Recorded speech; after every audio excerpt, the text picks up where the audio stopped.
Cancer, happy full moon. I hope you're having a beautiful day today. We are talking about boredom and nostalgia, and how without, emotional maturity and intelligence, that's a dangerous combination, because nostalgia for you can be very delicious, and you make people feel so safe and comfortable that, without the understanding of what reality actually is, what reality actually isn't, nostalgia and boredom can create an environment that can be very addictive and very dangerous. It's kind of like what I don't want to happen is, what I'm trying to prevent happen is for you to understand that nostalgia can be just as addictive as drinking. And that when you kind of have, what was that South Park episode? The member berries. Remember when? And then just like any addiction, when you stop having the member berries and when you stop drinking or when you stop doing those things, one day you wake up and you look in the mirror and you're like, holy shit, that was like a decade that went by and I haven't changed. And so the reason that I'm saying this is because we have this full moon happening in your 9th house of quest, adventure, and long distance travel and higher education. So whether...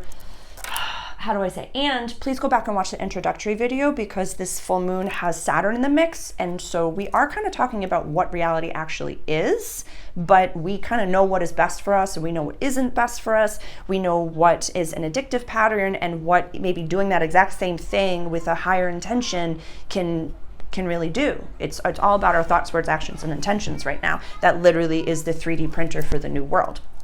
So the sun right now is in your house of communication, early learning, short trips, communication. Mercury's retrograde in this house over here. So it's kind of fascinating. Mercury is happy in this house. This is a Gemini run house. So Mercury runs this house as well. So Mercury retrograde is not really a concern of mine in that space. Maybe the thought that's popping into my head is that not everybody can read your mind or knows where you're at or knows why you do what you do. Just a thought. And so the full moon up here in our 9th house, it just says to me that maybe because there's all these retrogrades, we want to do the thing. We want to have the event. We want to start the project. We want to move. We want to travel. We want to have all this stuff. And since it's not happening, we can fall back into, but remember when, the good old days. And it's like the song, oh my God, after the boys of summer have gone. That's kind of like playing in my head right now as I'm talking to you. But, we've got big things to do. Venus is retrograde in our house of money right now, and Black Moon Lilith is in that house right now. So it could be that you're not getting compensated in the way that you're actually worthy of at your current location right now. That's interesting that's popping into my head. That has nothing to do with you. It could be something that, your boss, your employer does not have the emotional intelligence and security that you do, and it's almost like they're afraid to lose you. That's fascinating to me. Yeah, because the North Node is going to be blessing your 10th house of legacy, career, and public image soon. You're expanding in a way that might not make sense to you. You and Taurus actually are a little bit connected. So if any of you have Taurus aspects or know a Taurus or you're interested in that, maybe go back and watch the Taurus video as well. Because I feel like so many of you, that's so interesting to me that there's a connection between the two of you right now, because it's almost like your awakening is coming from the inside out, or it's coming backwards, where for them, they're just like, this amazing magical thing just happened. I had no idea how it came from, but they're unpacking so many childhood traumas right now. So maybe just call up a Taurus and tell them you love them. But for you, Cancer rising, and I know we're 4 minutes in, but the grid is Cancer rising, but this can also be watched by Cancer sun as well as Cancer moon to get the vibrations. But yeah, we're all kind of looking at our inner beings and our inner child, our inner adolescent, our higher self, our future self, and our soul. These are aspects and components of our multidimensional selves that never leave us. So we really have to honor them and listen to them and address them when they need to be addressed, but never let them run the show. And I feel like for you, maybe your inner adolescent isn't as easy to identify. Because for us, it's just like, I don't want to. That's when you know the adolescent is running the ship. Shut that shit down. Shut that fucking shit down. But for you, it's like you have this expansive aura. Oh my God. Sorry, Cancer. I forgot that I had my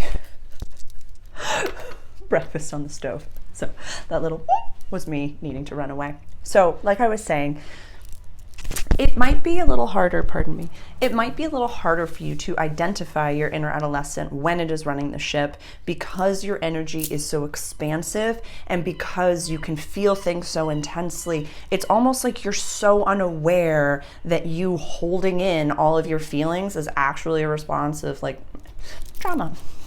Childhood trauma, where you were very emotional and took up too much space for your parents to be able to handle, and they didn't want to embarrass themselves in front of everybody else at the fucking market, so don't have the little one popping off. Absolutely not.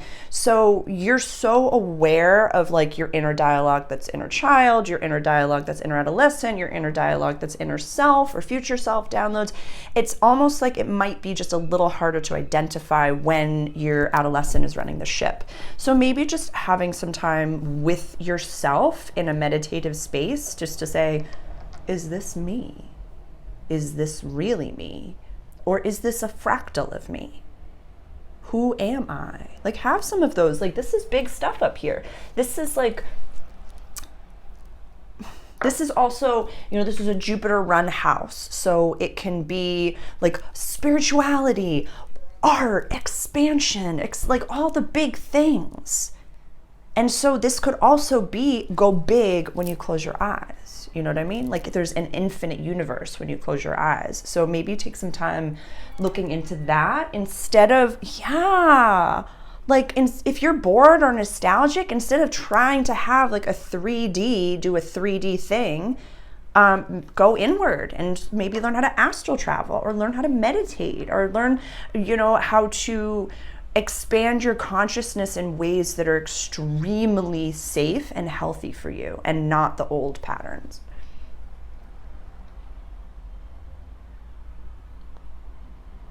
Yeah. Interesting. Yeah.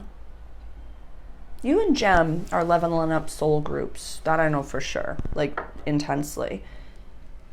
It's so fascinating to me when everybody, oh my gosh, okay, we're going to start with Pluto in the private Patreon group at the private cafe. And just, there's so much like odd PTSD that y'all are feeling right now that I want to kind of unpack and give a little bit of validation with the planets so that you recognize that, okay, I'm acting unconsciously aware that there was a trauma that happened and I'm acting this way because of an unconscious pattern.